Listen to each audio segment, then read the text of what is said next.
Hello, welcome to my home. I'm Lily Aldridge.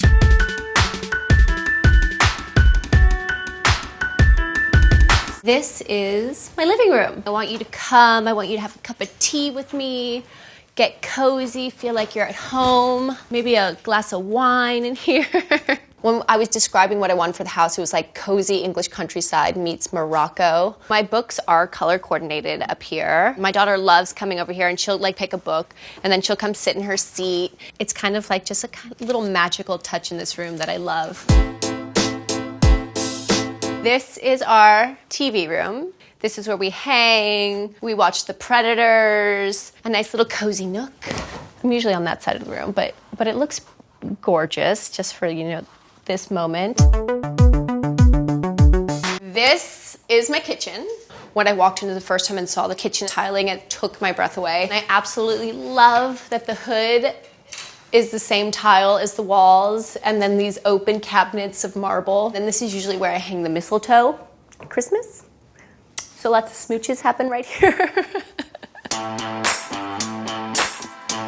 This is my daughter's room, which I think is super magical. I love it in here. It has such a nice feeling. My husband has a weird fear of anteaters, and she like loves to like randomly, like occasionally like scare him with this and thinks it's hilarious.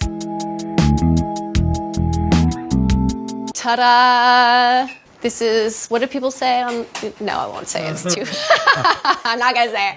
One thing I love about this room is this gorgeous chandelier. I love kind of all the different fabrics and this gorgeous bed, custom frame. And also, I almost let you leave without showing you my picture with Barack Obama.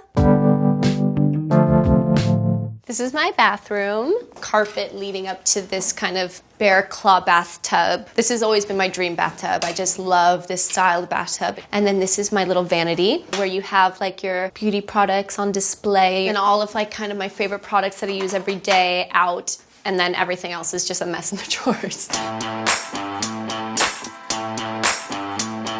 Thank you guys so much for touring my house. I hope you enjoyed yourselves and felt cozy and welcome. And now I'm going to say farewell.